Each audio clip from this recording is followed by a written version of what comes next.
So I've never told anyone this, Mrs. Obama, but I'm going to tell you this because it applies to this person's situation. When I was 25, I happened to be dating. Don't judge me, Mrs. Obama. Okay, let's hear it. Okay, you promise. I don't know. I can't promise right now. It's a safe space. It's a space. You have two daughters. I'm sure they brought you some stuff. Oh, please. And you've had to keep the... And some things I've had to say, don't tell your father that, okay?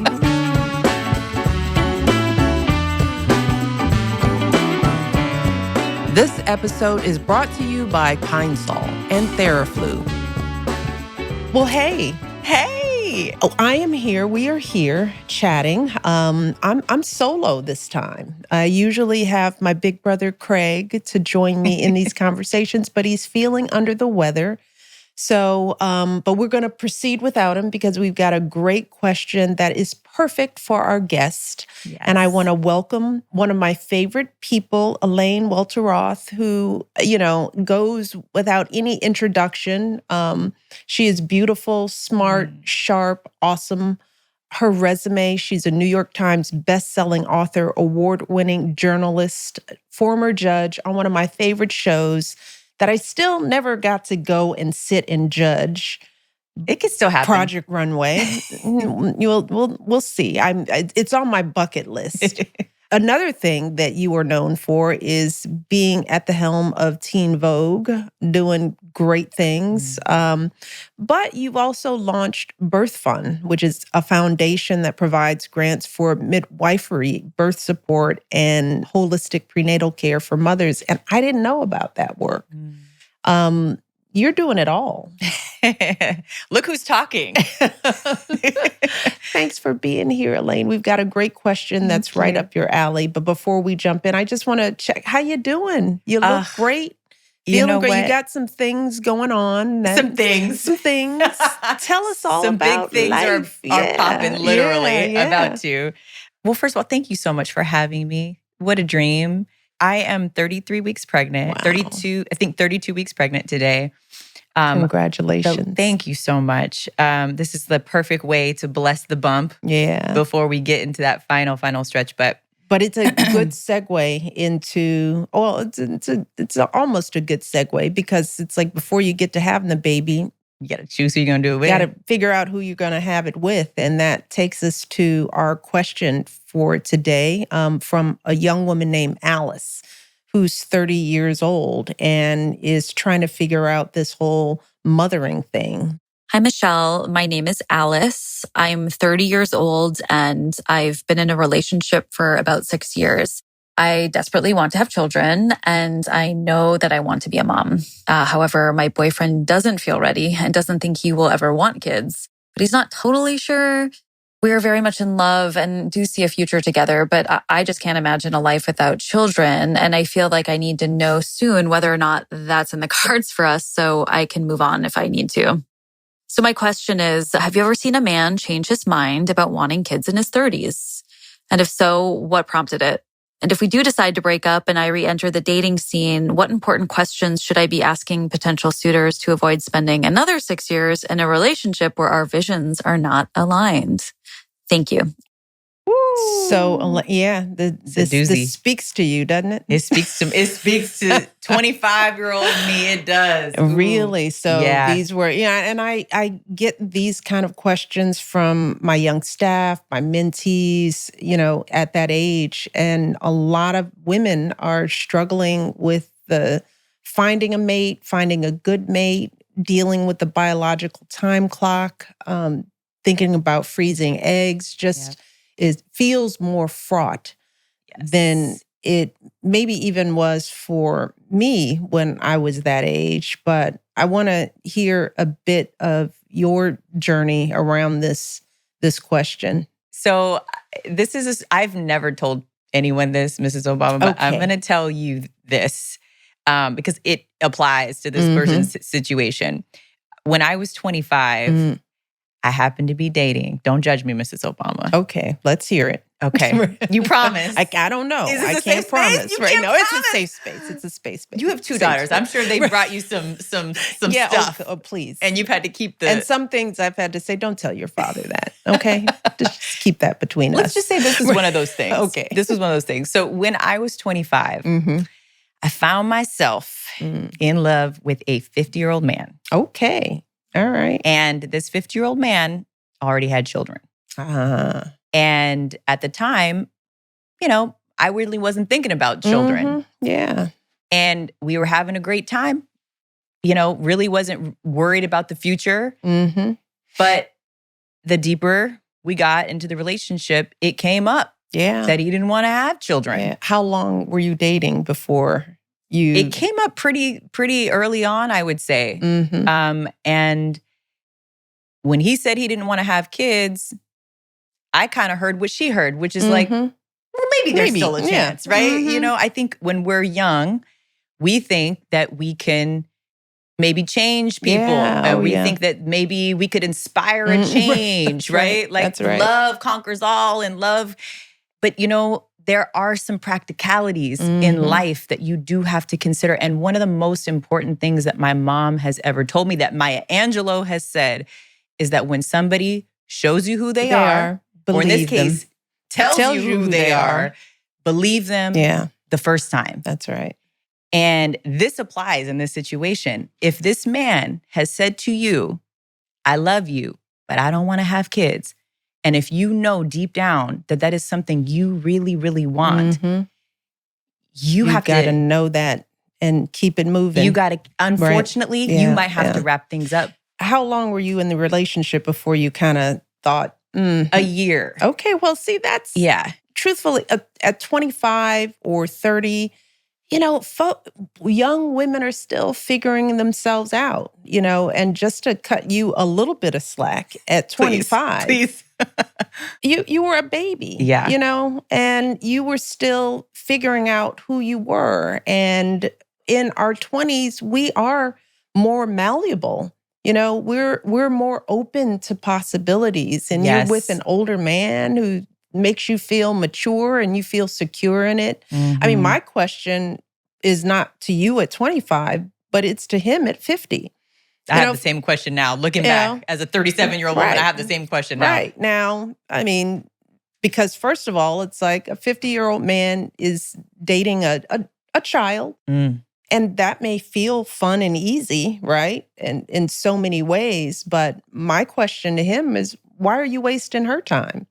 And you don't want to have kids, So some of the burden is on the guy. He's already been married, has had his kids, So it takes two. And at 25, you learned an important lesson. I want to tell Alice that sometimes the prayers that go unanswered are the ones you will be the most grateful for down the line. Because I will tell you now, looking back, thank you, Jesus, that I did not end up going down that path and hoping that this man would change his mind.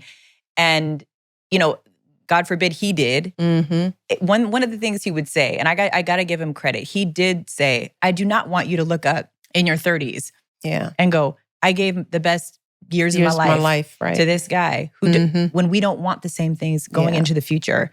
And he said, he would say, having kids is a young man's game. And at 25, I didn't get that. At 37, going on 2 kids with an energetic young man who is my age, who can keep up with me.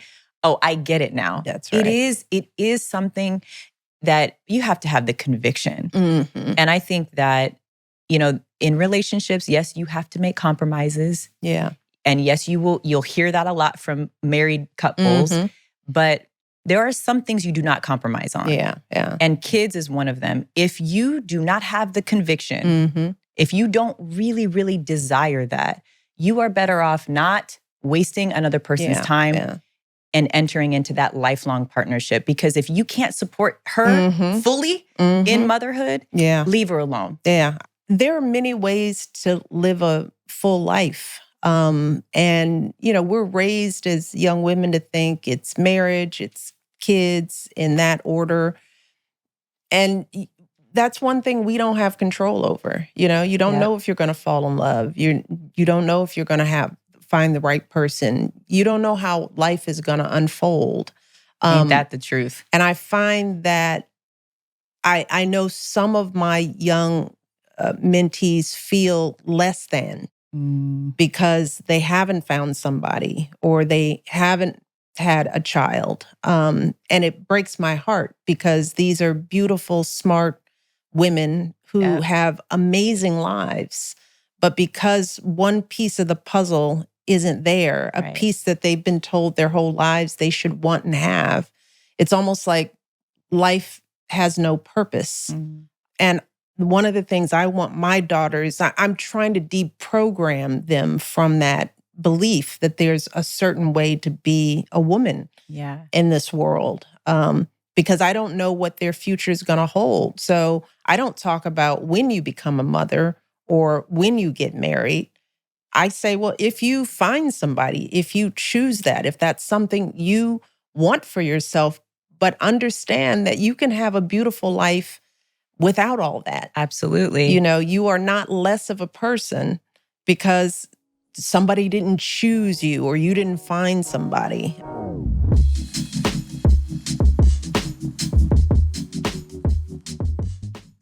This episode is brought to you by Theraflu, which provides effective and comforting relief when you're fighting a cold or the flu. Our listeners might have noticed that I wasn't there the day we recorded this episode. I wasn't feeling well that day, and I'm lucky I was able to take a sick day, unlike so many Americans who don't have that luxury. I really appreciate you allowing me to rest and recover. How did it go without me? You know, it was okay. I missed you. But, you know, when you woke up that morning and you were feeling under the weather, you know, I was more concerned with how you felt and that you were getting better. But the important thing is that, you know, when you're not feeling well, you shouldn't have to come to work. I know. And people have such a work ethic that they feel like they should thug it out and come in whenever, come in even when they're feeling bad. And you felt bad about it. And I just wanted you not to have to think about feeling bad because you were sick. But, you know, a lot of people don't have that luxury. You know, I think of our dad who, you know, I can count the number of days he took a sick day. But as a blue-collar worker, a lot of people, you know, on fixed salaries don't have the luxury to even get sick. And that's something that we all need to work on. Yeah, well, I appreciate it, and you did a wonderful job in my stead. It's my pleasure. Theraflu firmly believes that the ability to rest and recover when sick should be a right, not a privilege. Theraflu is taking action with their Right to Rest and Recover campaign. And they're not just talking the talk. They've created the Rest and Recover Fund, which has provided microgrants to help workers cover the cost of lost wages when they couldn't take paid sick time. Learn more or help someone apply for the fund at theraflu.com/right to recover. We're so thrilled that Pine Sol is a partner of IMO. Pine Sol has been connected to our family forever. To this day, whenever my sister and I catch the scent of Pine Sol, we automatically feel better about life. The smell of Pine Sol has always taken us back to our childhood home. It is amazing how smells can transport you to a place or a moment in time. Another smell that takes me back is cherry blossoms, which always remind me of visiting Michelle in D.C. That's why I'm excited for Pine Sol's newest scent, Cherry Blossom. The cleaning power you know and love from Pine Sol is available in a new scent this spring, Cherry Blossom, which is light and fresh and leaves a lasting floral scent while eliminating tough dirt, grease, and grime. You can use Pine Sol Cherry Blossom multi-surface cleaner to help deodorize and clean hard, non-porous surfaces, including floors, sinks, counters, stoves, bathtubs, shower stalls, tile, and more. Visit pinesol.com to find where to shop Pine Sol multi-surface cleaner in the new fresh cherry blossom scent.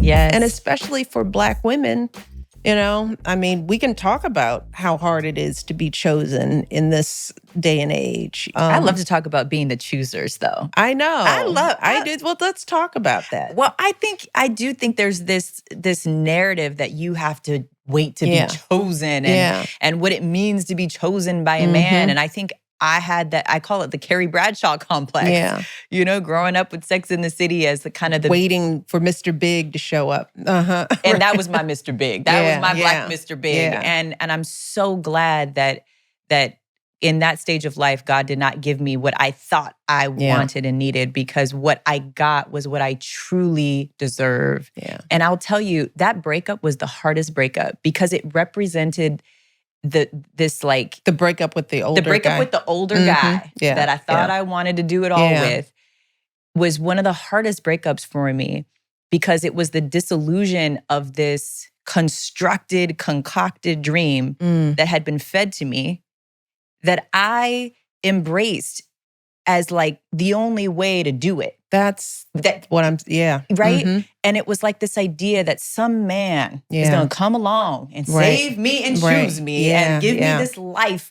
You go to New York, you live your big fabulous life, and then you got to find the guy with the, the money bags, the guy with all the things going on. If you really stop, you're like, wait a minute.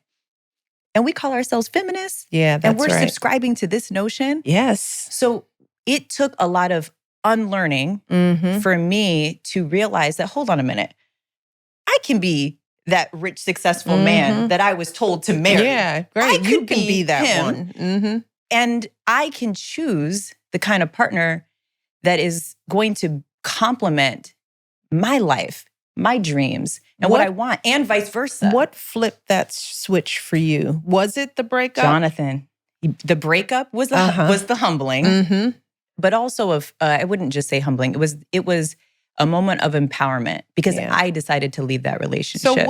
So what stopped you from feeling defeated in that moment? Because a lot of people, a lot of women will experience a breakup from Mr. Big and they'll think it's me. Yeah. Because taking that power back in relationships and dating, a lot of us don't do that. So what do you think got you to a better place? It wasn't my first time at the rodeo. Okay. I had a couple of relationships before that taught me this really important lesson. And I remember this is something that Oprah said.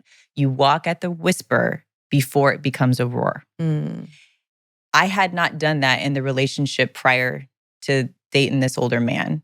And I thought, the one thing I know for sure is that I will never wait for the roar again. Yeah.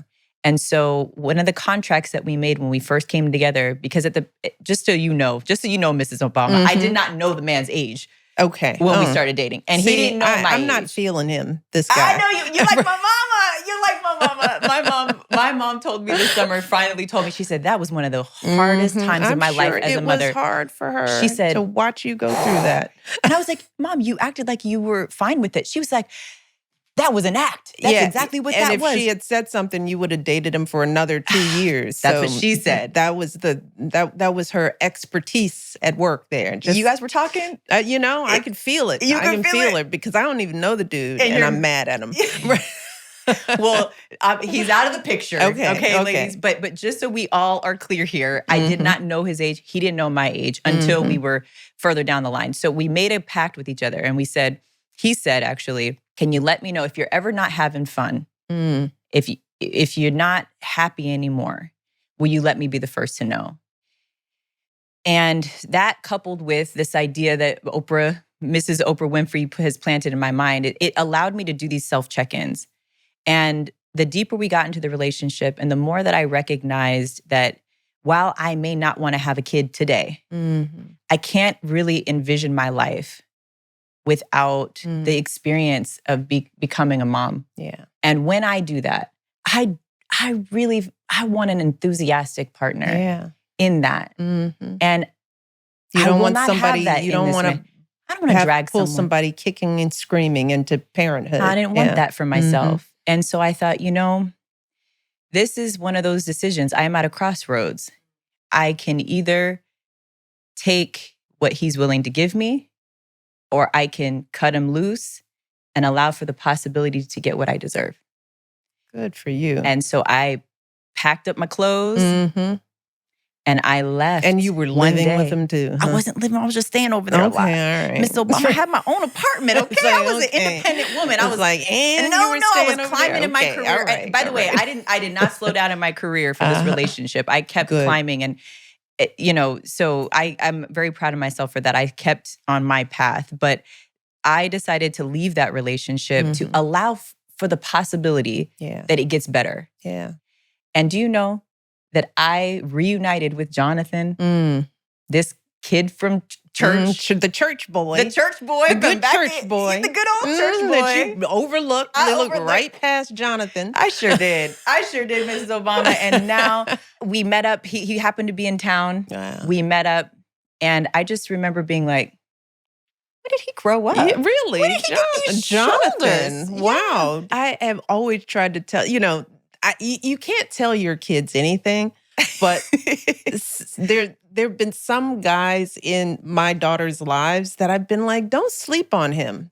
That I was part. like, nice ones. The nice ones, right? What is it about the nice ones that there's an age where you just want something bad? Right? You just want something all wrong. What is that?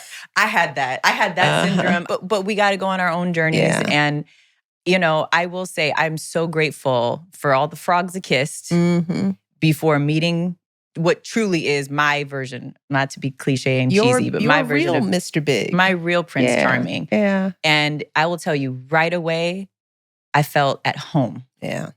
I felt my nervous system was calm. It was the opposite of what I felt in these other relationships where it was like, my heart is pounding. It wasn't that. It was this peace. So say that again. No, for the people in the back. For the people in the back, because, to share my experience meeting Barack, right? Yeah, I want to hear that love story. There was frog kissing, and to anybody out there, no, you're not a frog, but not the right person. Right. But when I met Barack, and I also think that dating is important. Yeah. Because you've got to try on some things to know what really fits. Because you might not have been able to appreciate Jonathan had you not dated Mr. Big. That right? part. So I dated some bigs. You had some right? Mr. Bigs? Not old, rich people, but the version of the person who just wasn't right. And I knew they weren't right. But because I had those experiences when Barack showed up, and there was, as you described it, this sort of calm, right? There wasn't this, there was just complete and total honesty and trust. This was a man who knew what he wanted. So there was none of the guessing games that I think we as women get used to playing and kind of enjoy it. Yes. Being with somebody where it's a total, I don't know if he likes me and maybe he'll call. And, we kind of sometimes get into that game and we mistake that game for love. Yep. But it's a game, and it's an uncomfortable game if we're honest with ourselves. Does he really like me? Did he call? I don't know what that meant. Nothing is straightforward. Everything is ambiguous. And I met somebody who was unambiguous and clear.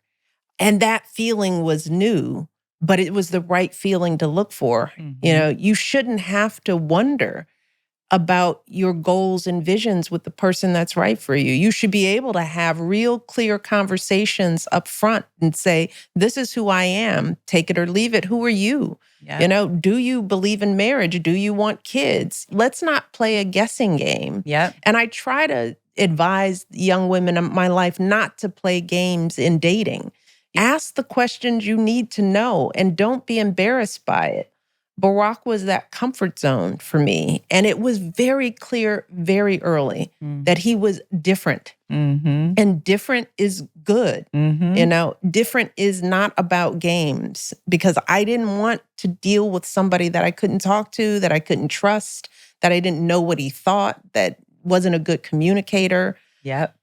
And sometimes we look right over those people who are in front of us because we're drawn to the game. Yeah. Woo!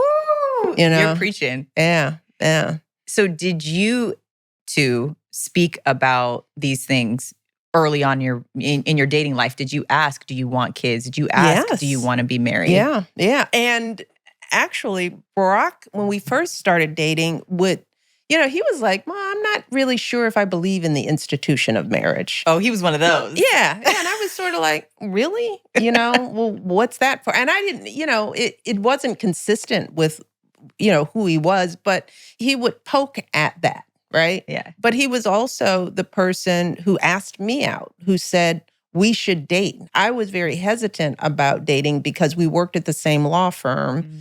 I was he's older than me, but I went to law school and was practicing. Mm-hmm. Like, he hates for me to say I was his mentor. I was going to say it. You were his boss. I wasn't his boss because I wasn't senior enough to give him assignments, but I was sort of helping him adjust. And I sort of thought, well, I shouldn't date the guy that I was assigned to help. Right. I thought that'd be tacky, especially we were two of a few Black people in the firm. Right. We both went to Harvard.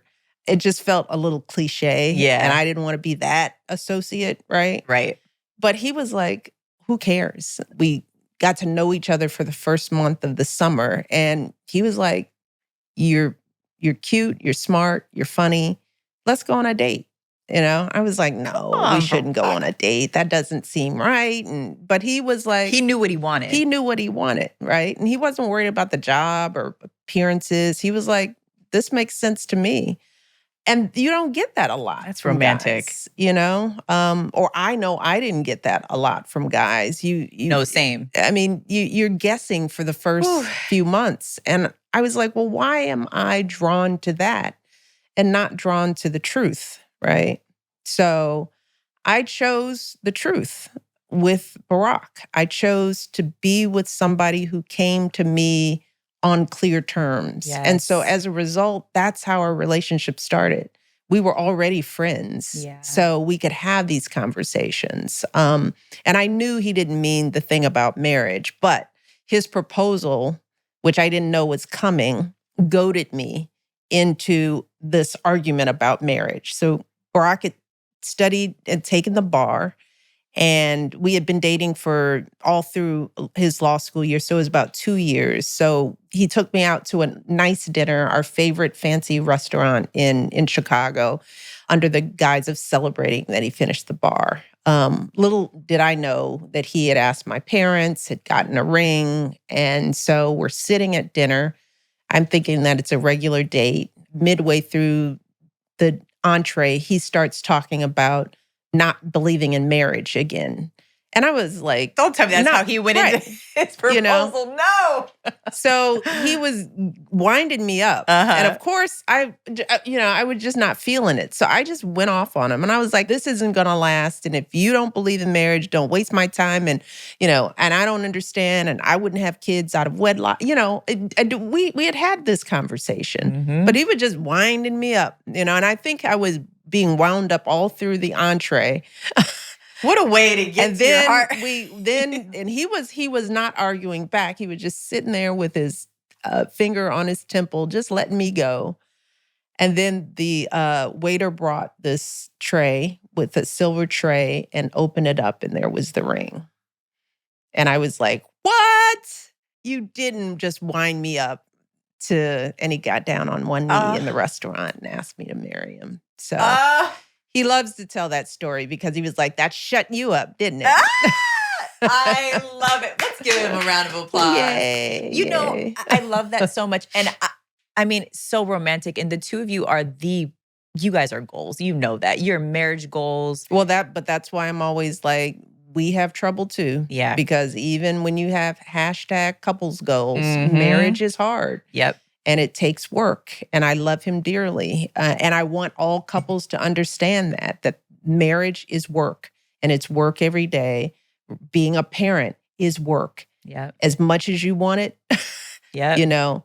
Bringing children into the world, the ones you wanted, it'll be the hardest thing you will ever do because it's the most important thing that you will ever do. Yep. And I don't want anybody to be blinded by that. So that's why I talk honestly about not just the highs, but about the challenges. Yep.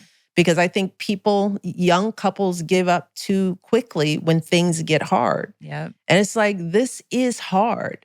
This is a hard thing to do, melding two lives together, which is why you've got to be real clear in your choice. Yep. You know? Because even when they're the right committed man and you're aligned and you're in love, and all of it. It's all right. It's still hard. That's right. So why make it harder going into the relationship where you aren't on the same page about what you ultimately want? That's exactly right. So I'm curious. I want to ask you, because it sounds like you were the driver in getting the answers to those questions in the dating phase. Mm-hmm. What gave you the confidence, though, to really put that question to him and to be willing to walk away if he was not in alignment with you? I think like you, it was the other frogs, other relationships coming out going, why did I let that happen? Yeah. Why didn't I say more? Why wasn't I clearer? That's why I believe in dating. Yeah. Because you need practice. You know, you're going to get some stuff wrong. You're going to, you need to grow up just trying some things on, you know, and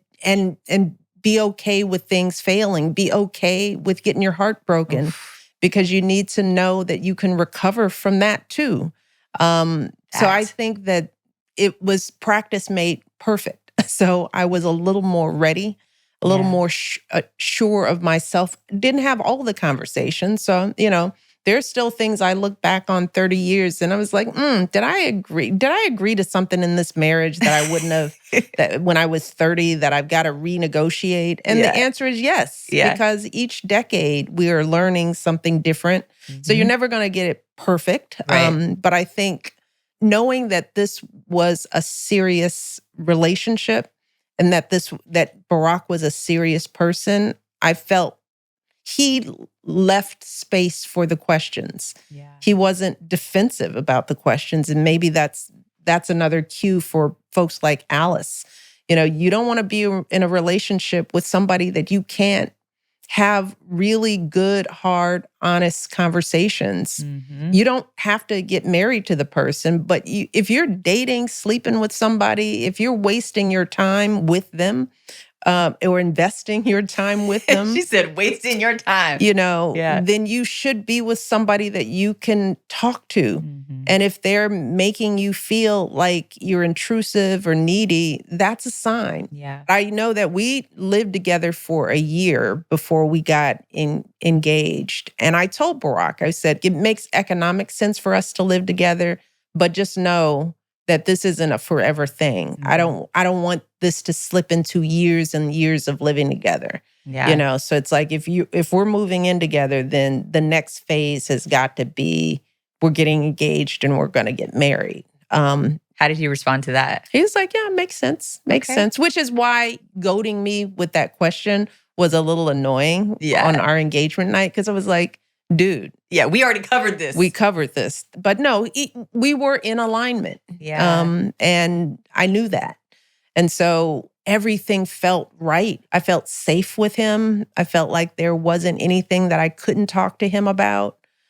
And that's how you're supposed to feel. Yes. And sometimes we have to ask ourselves as women and people, are we not asking the question because we don't really want to know the answer? You know? We want to pretend. We want to be in pretend land. Yeah. So I won't bring it up because the status quo feels okay. It's comfortable. So I will pretend like he didn't just tell me he didn't want kids. Yeah. Like you said, when they tell you who they are, believe them. The first time. Yeah. And don't be afraid of the question. And I want young women in particular to practice this part of their voice in relationships. Yeah.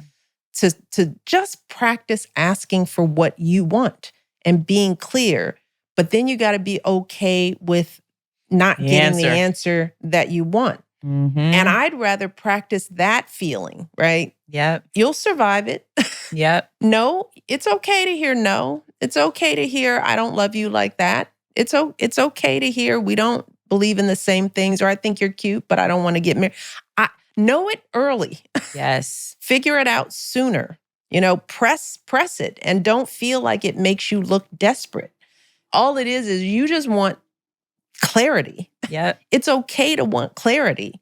And that's different from being desperate. Yes. There's nothing wrong with clarity. Do not live your life in a fog. That's what I would tell Alice.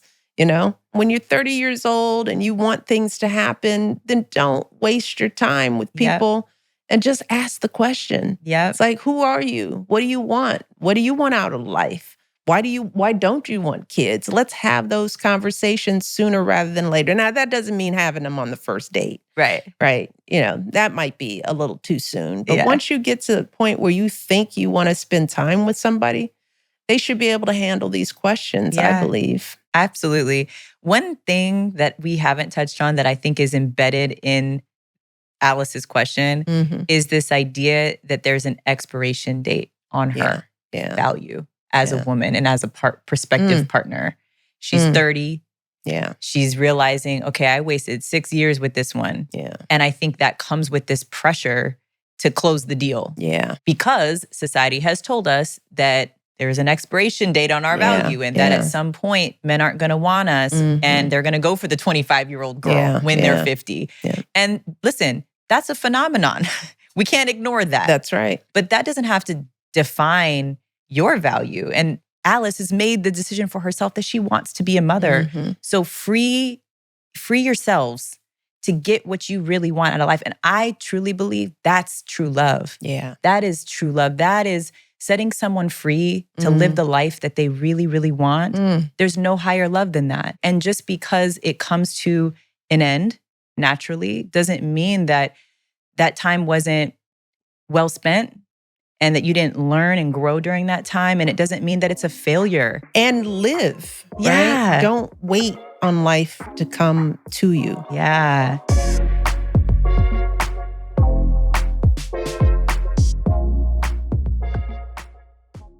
This episode of IMO is brought to you by Indeed. Finding the right job or candidate can be a game changer. I know that when it comes to finding talent, it's not about who you know or where you went to school. It's about the skills you have. And whether that's on the court or in a company, that's what should matter most, because when someone is hired for what they have to offer, the world works better. Individual abilities are important when recruiting players for your team.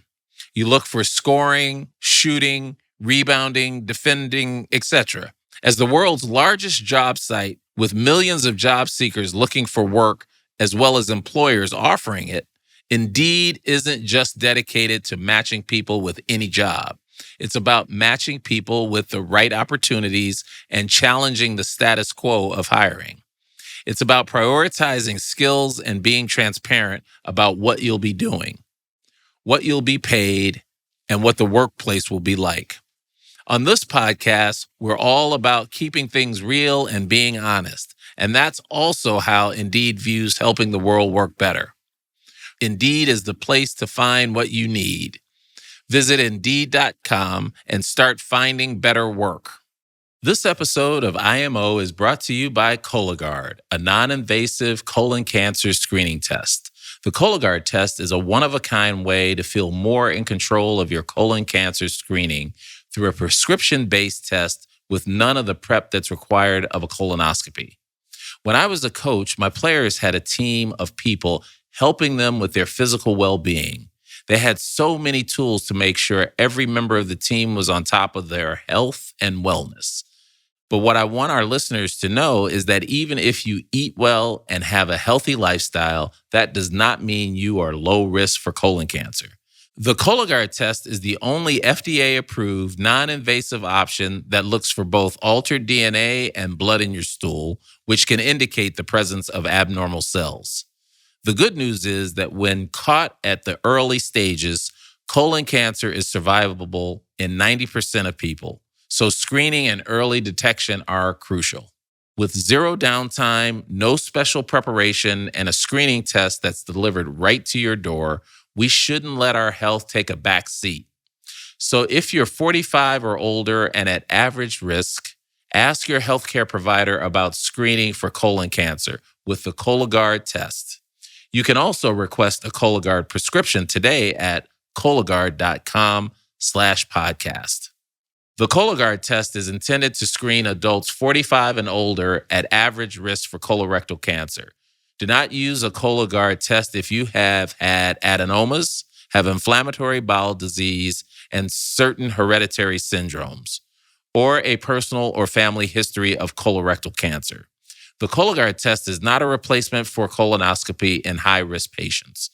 Cologuard test performance in adults ages 45 to 49 is estimated based on a large clinical study of patients 50 and older. False positives and false negatives can occur. Cologuard is available by prescription only.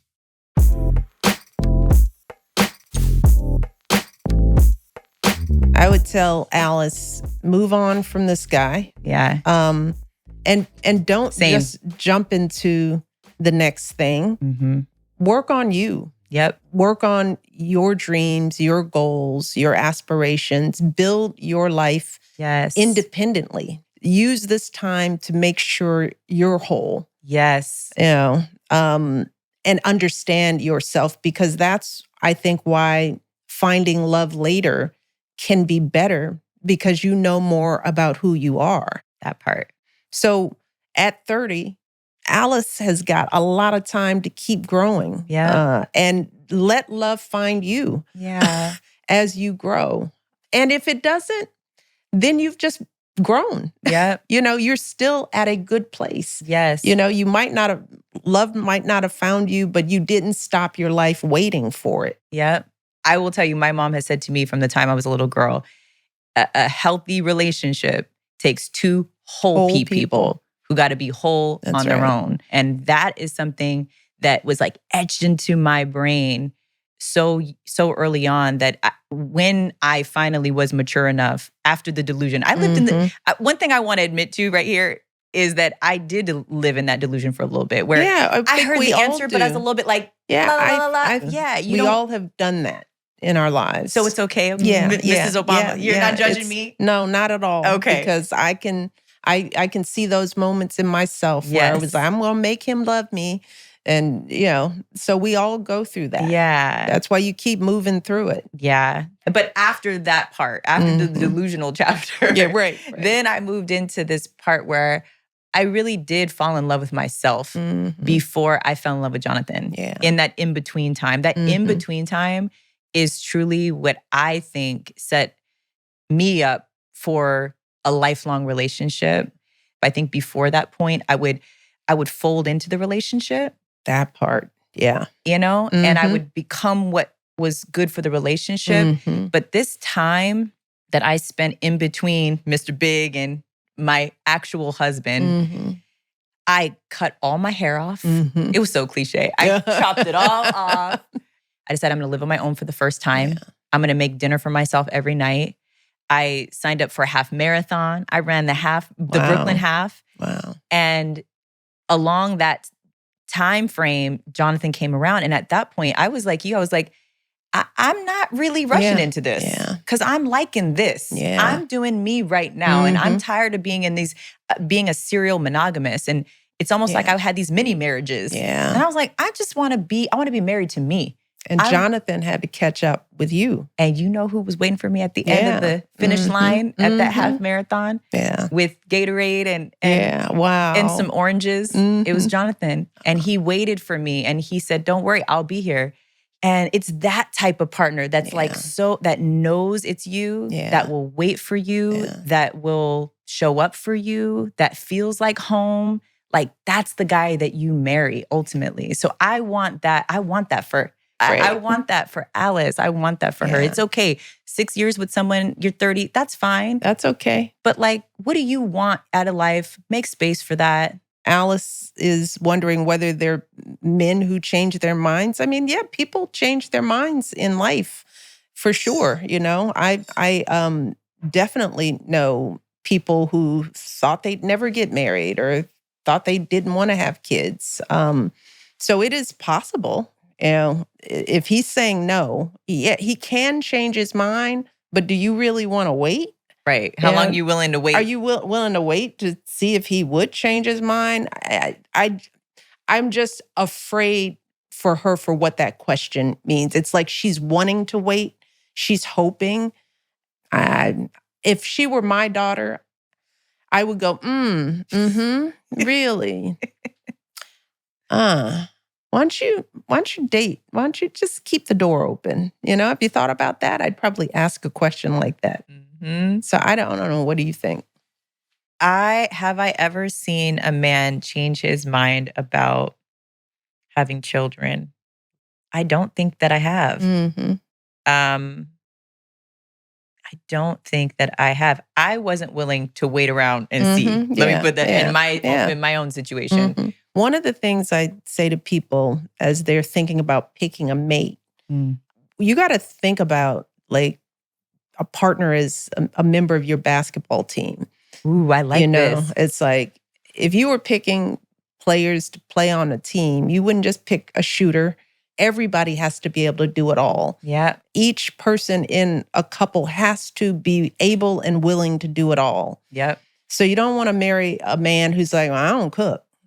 It's like, well, what happens if I can't cook? Right. How are we going to survive? Yeah, you just don't do laundry. Life is so unpredictable and complicated. And then add in kids, right? If you're married to a man that doesn't do house chores and you've had given birth and you've had a cesarean and you can't be on your feet, or heaven forbid you have a difficult pregnancy and you come home and he can't do anything. He's never been grocery shopping, or if you're the woman and you can't balance the checkbook because you've left that to him. Life is too complicated for two partners not to be real equals in it. Because you just don't know what's going to come. Yep. You can make decisions throughout the marriage of who's doing what, but everybody's got to be able to do everything, especially when kids are involved.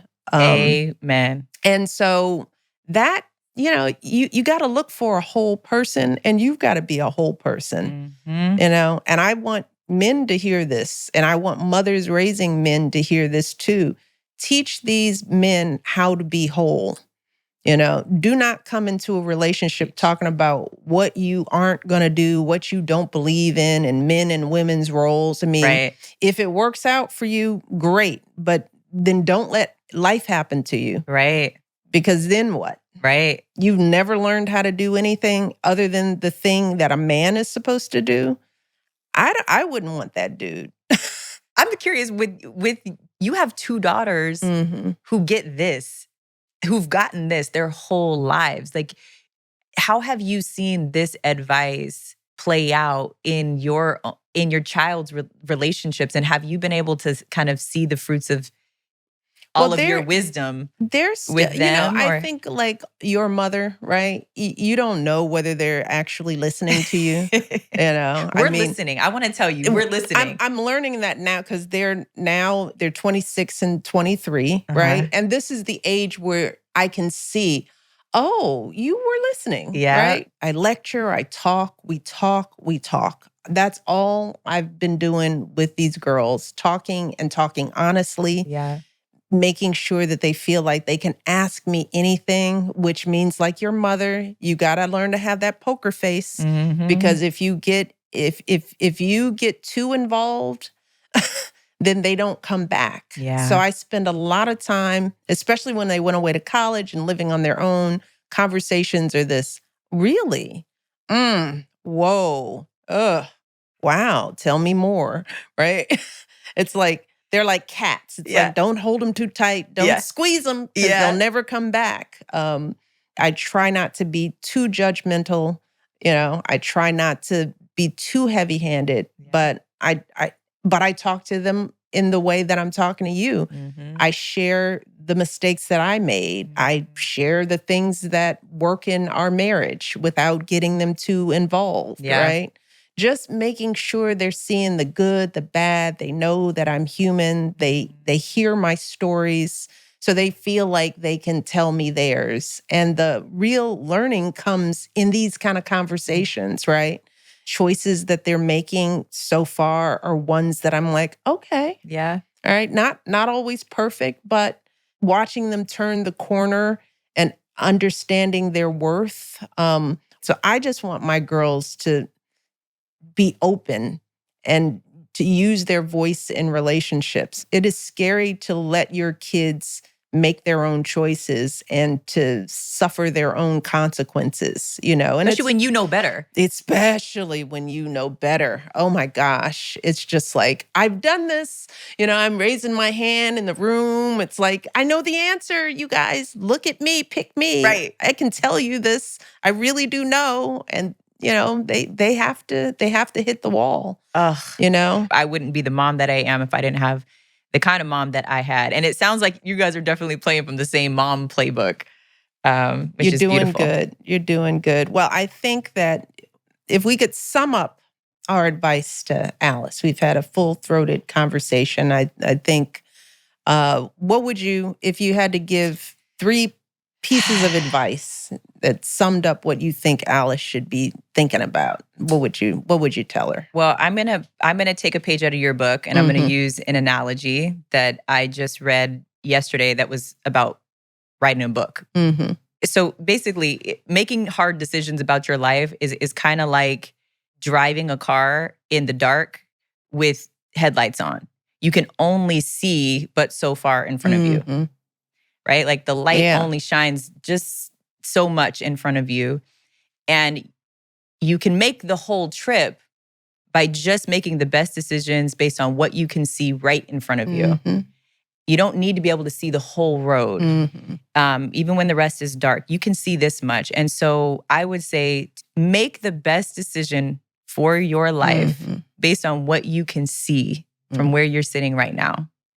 And if you can see that this man doesn't want what you want in the long run, it's okay to pivot.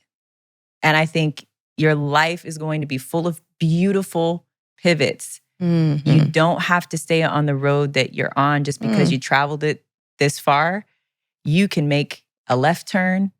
And you don't have to be a ride or die. You don't got to die, okay? Just to ride. You can say, I want to live. I don't want to ride and die. I don't want to die. Yeah. So what's the point of being a ride or die? What is the point? Because I don't actually want to die. So the ride has been nice, right? To this point, sir. I'm getting off, right? And this is where you can let yourself out. Yeah. And I'm going that way. Yeah. And I think just allow yourself, and I know it's so scary when you can't see what's ahead and you're like, does this mean I'm going to be alone forever? Will I ever find somebody that loves me this much? We've invested so much time. Like I overstand all of that because I have lived it multiple times. Yeah. But you got to just keep making the best decisions based on what's right in front of you and trust that what is in the dark will come to the light and it could be even more beautiful than you could ever imagine. So that would be my closing statement. I love that. Alice. And your mom is going to hear this podcast conversation and you know what she's going to say? What is she going to say? Oh, Lord, no, you told your business to the whole world and to Mrs. Obama. She is going to say, wow, I knew Lainey had it in her, She was listening all this time, And that's the beauty of parenthood. That's some of the proudest moments you'll have as a parent. And for Alice, if motherhood is something that she wants, then I wouldn't give it up. I wouldn't give up that dream. Not at 30, I want Alice to know she's young. There is time. People are becoming mothers later in life. I would encourage her to look at freezing her eggs. Just give herself some time, but do not settle. Do not try to force somebody into a life that isn't for them, because marriage and family is hard enough. So you want to do it with somebody who wants what you want as much as you want it. Amen. And you shouldn't have to talk somebody into your dream. Ask for what you want. Find out the information you need. Don't allow game playing to take over the dynamic of the relationship, especially as we get older. We just don't have to, ain't nobody got time for that. Ain't nobody got time for that. So find out what you need to know. And if you're with the right person, those questions won't be intimidating. And if they are, that's a sign that person's not for you. If they can't answer some basic questions, if you can't have some good conversations about life and expectations, then that's a cue that just date them. Don't marry them. Yeah. But Elaine, thank you so much for this filled me up. I'm really proud of the woman that you have become. Goodness. So thank you for taking the time. Thank you for the joy of being able to share some of these stories with you. And I just feel so blessed by this conversation. My heart is so full. You got me out here about to cry. I don't know if it's the hormones. But thank you. This was such a beautiful conversation. Well, I'd love to get you back. Thank you so much.